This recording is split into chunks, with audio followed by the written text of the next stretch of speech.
31 अक्टूबर 1984 सुबह के 9:30 बज रहा था। इंदिरा गांधी अपनी आवाज़ से निकली ही थी कि उन पे ताबड़तोड़ फायरिंग हुई।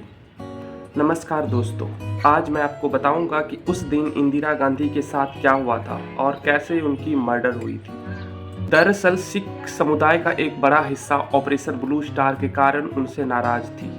6 जून 1984 अमृतसर के स्वर्ण मंदिर के अलगाववादियों से आज़ाद कराने के एक ऑपरेशन चलाया गया था।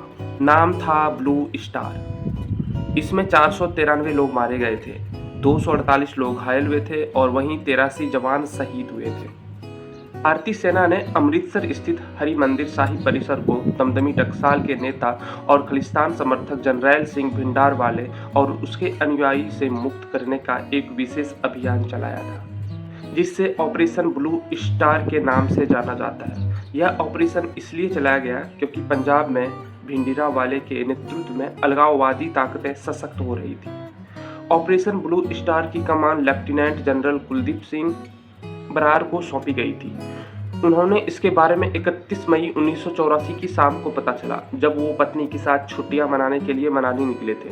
उस समय पंजाब अलगाववाद की आग में जल रहा था। स्वर्ण मंदिर पर भिंडरावाले ने कब्जा कर लिया। ऐसे में उस समय की प्रधानमंत्री इंदिरा गांधी ने ऑपरेशन ब्लू स्टार चलाने को मंजूरी दे दी और यहीं से इंदिरा गांधी का बुरा दौर शुरू हो गया। 30 अक्टूबर 1984 की दोपहर इंदिरा गांधी ने जो चुनावी भाषण दिया, उसे हमेशा की तरह उनके सूचना सलाहकार HY शारदा प्रसाद ने तैयार किया था। लेकिन अचानक उन्होंने तैयार आलेख से अलग होकर बोलना शुरू कर दिया। उनके बोलने का तेवर भी बदल गया। वो स्क्रिप्ट से अलग ही बोलने लगी। इनके द्वारा दिया हुआ भाषण से लगता है कि उनको अब ये बात पता चल चुकी थी कि उनकी मौत होने वाली है। आइए मैं इस वीडियो में आपको सुनाता हूँ कि आखिर उस दिन इंदिरा गांधी ने क्या भाषण दी थी। चिंता नहीं है कि मैं जीवित रहूं या नहीं रहूं, और जब तक मुझे सांस है तब तक सेवा ही ले जाएगी, और जब मेरी जान जाएगी तो मैं कह सकती हूँ कि एक एक खून का खतरा जितना मेरा है, तो एक एक खून एक भारत को जीवित करेगा। कभी कभी नियत शब्दों में भी ढलकर आने वाले दिनों की तरफ इशारा करती है। भाषण के बाद जब वो राजभवन लौटी तो राज्यपाल विशंभरनाथ पांडे ने कहा, अपने हिंसक मौत का जिक्र कर आपने मुझे हिलाकर रख दिया। इंदिरा गांधी ने जवाब दिया कि वो ईमानदार और तथ्यपरक बात कह रही थी। इस रात इंदिरा गांधी जब दिल्ली वापस लौटी तो काफी थक गई थी। उस रात वो बहुत कम सो पाई। सामने के कमरे में सो रही सोनिया गांधी जब सुबह 4 बजे अपनी दमे की दवाई लेने के लिए उठकर बाथरूम गई तो इंदिरा उस समय जाग रही थी। सोनिया गांधी अपनी किताब राजीव में लिखती है कि मैं इंदिरा भी इनके पीछे पीछे बाथरूम में आ गई और दवा खोजने में उनकी मदद करने लगी। वो ये भी बोली कि अगर तुम्हारी तबीयत फिर बिगड़े तो मुझे आवाज़ दे देना, मैं जाग रही हूँ। अब वक्त सुबह 7:30 बजे का है। इंदिरा गांधी तैयार हो चुकी थी। उस दिन उन्होंने केसरिया रंग की साड़ी पहनी थी जिसका बॉर्डर काला था। उस दिन उसका पहला अपॉइंटमेंट पीटर उस्तिनोव के साथ था, जो इंदिरा गांधी की एक डॉक्यूमेंट्री बनाना चाह रहे थे। एक दिन पहले उड़ीसा दौरे के दौरान भी उनको शूट कर रहे थे। दोपहर में उन्होंने ब्रिटेन के पूर्व प्रधानमंत्री जेम्स कैलेगन और मिजोरम के एक नेता से मिलना था। शाम को ब्रिटेन की राजकुमारी एन को भोज देने वाली थी, एक पार्टी देने वाली थी। उस दिन नाश्ते में उन्होंने 2 टोस्ट, संतरे की ताज़ा जूस और अंडे लिए। नाश्ते के बाद जब उन्होंने मेकअप मैन उनके चेहरे पर पाउडर और ब्लशर लगा रहे थे तो उनके डॉक्टर कैपी माथुर वहां पहुंच गए। वो उसी समय उन्हें देखने पहुंचते थे। उन्होंने डॉक्टर माथुर को भी अंदर बुला लिया और दोनों ने बातें करने लगे। उन्होंने अमेरिकी राष्ट्रपति रोनाल्ड रीगन की ज़रूरत से ज़्यादा मेकअप करने और उनके 80 साल के उम्र में भी काले बाल होने के बारे में मजाक भी किया। 9:10 पर जब इंदिरा गांधी बाहर आई तो खुशनुमा धूप खिली हुई थी। उन्हें धूप से बचने के लिए सिपाही नारायण सिंह काला छाता लाते हुए बगल में चल रहे थे। इनसे कुछ कदम पीछे थे RK धवन और उनके भी पीछे थी इंदिरा गांधी। उनके भी पीछे थे इंदिरा गांधी के निजी सेवक नाथूराम। सबसे पीछे थे उनके निजी सुरक्षा अधिकारी सब इंस्पेक्टर रामेश्वर दयाल। इस बीच एक कर्मचारी एक सामने से गुजरा जिसमें उस्तिनोव से चाय सर्व की जानी थी। इंदिरा ने उसे बुलाकर कहा कि उस्तिनोव के लिए दूसरा टी शर्ट निकाला जाए।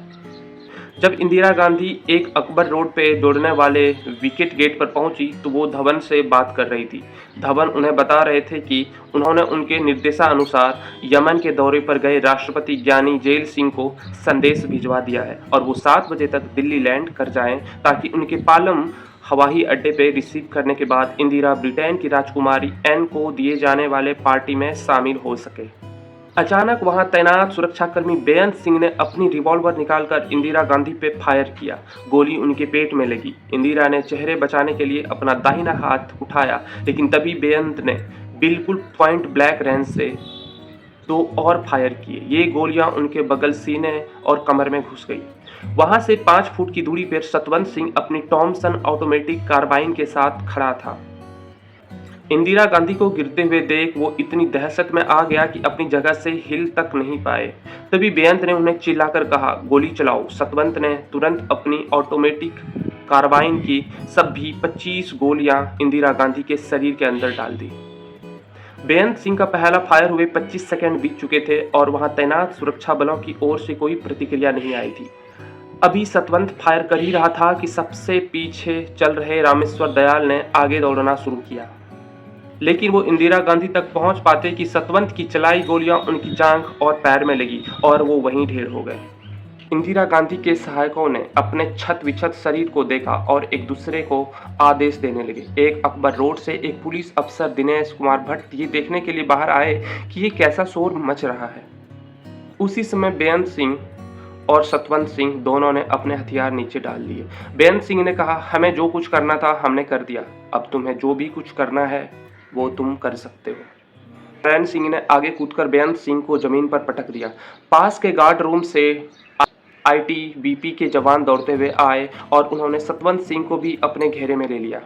हालांकि वहां हर समय एक एम्बुलेंस खड़ी रहती थी, लेकिन उस दिन उनका ड्राइवर वहां से नदारद थे। इतने में इंदिरा के राजनीतिक सलाहकार माखनलाल फेतेदार ने चिल्लाकर कार निकालने के लिए कहा।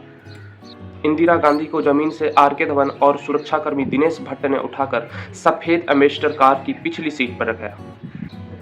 आगे की सीट पर धवन, फेटेदार और ड्राइवर बैठे। जैसे ही कार चलने लगी, सोनिया गांधी नंगे पांव अपने ड्रेसिंग गाउन में मम्मी मम्मी चिल्लाते हुए भागी। आप सोचिए उस समय कैसा माहौल रहा होगा।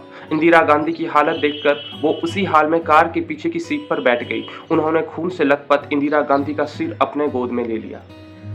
कार बहुत तेजी से एम्स की तरफ बढ़ी। 4 किलोमीटर के सफर के दौरान कोई भी कुछ नहीं बोला। सोनिया का गाउन इंदिरा के खून से भीग चुका था। कार 9:32 पर एम्स पहुंची। वहां इंदिरा के रक्त ग्रुप ORH नेगेटिव का पर्याप्त स्टॉक था, लेकिन एक सफदरजंग रोड के किसी ने भी एम्स को फोन करके नहीं बताया था कि इंदिरा गांधी को गंभीर रूप से घायल अवस्था में वहां लाया जा रहा है।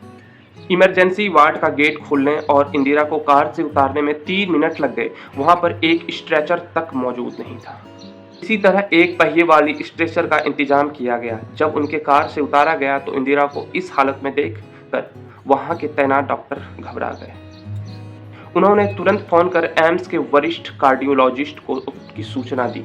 मिनटों में वहां doctor Guleria, doctor MM Kapoor और डॉक्टर S बलाराम पहुंच गए। इलेक्ट्रोकार्डियोग्राम में इंदिरा के दिल की मामूली गतिविधि दिखाई दे रही थी, लेकिन नाड़ी में कोई भी धड़कन नहीं मिल रही थी।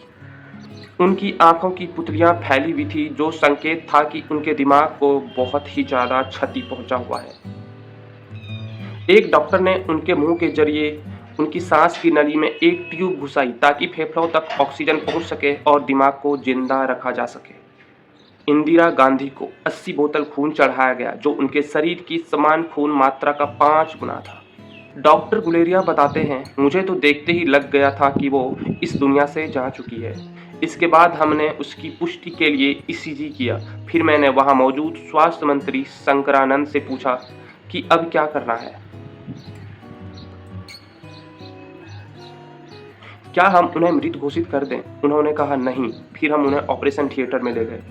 डॉक्टर ने उनके शरीर को हार्ट एंड लंग मशीन से जोड़ दिया, जो उनके रक्त को साफ करने का काम करने लगा, जिसकी वजह से उनकी रक्त का तापमान सामान्य से 37 डिग्री से घटकर 31 डिग्री तक हो गया। अब तक तो ये साफ था कि इंदिरा इस दुनिया से जा चुकी थी, लेकिन तब भी उन्हें एम्स की 8वीं मंजिल स्थित ऑपरेशन थिएटर में ले जाया गया। डॉक्टर ने देखा कि गोलियों ने उनके लीवर की दाहिनी हिस्से को छलनी कर दिया है। उनकी बड़ी आंत में कम से कम 12 छेद हो गए हैं और छोटी आंत को भी काफ़ी क्षति पहुंची है। आप सोच सकते हैं कि उनको कितने बेरहमी से मारा गया है। उनके एक फेफड़े में भी गोली लगी और रीढ़ की हड्डी भी गोलियों के असर से टूट गई थी। सिर्फ उनका हृदय ही सही सलामत था। अपने अंगरक्षकों द्वारा गोली मारे जाने के लगभग 4 घंटे बाद 2:23 पर इंदिरा गांधी को मृत घोषित कर दिया गया, लेकिन सरकारी प्रचार माध्यमों से उसकी घोषणा शाम 6 बजे तक नहीं की। इंदिरा गांधी की जीवनी लिखने वाले इंदर मल्होत्रा बताते हैं कि खुफिया एजेंसी ने आशंका प्रकट की थी कि इंदिरा गांधी पर इस तरह की हमला हो सकता है। उन्होंने सिफारिश भी की थी कि सभी सिख सुरक्षा कर्मियों को उनके निवास स्थान से हटा दिया जाए। लेकिन जब ये फाइल इंदिरा गांधी के पास पहुंची तो उन्होंने बहुत गुस्से में उस पर 3 शब्द लिखे, आर वी सेकुलर, क्या हम धर्मनिरपेक्ष नहीं हैं। इसके बाद ये तय किया गया कि एक साथ 2 सिख सुरक्षा कर्मियों को उनके नज़दीक ड्यूटी पर नहीं लगाया जा सकता है।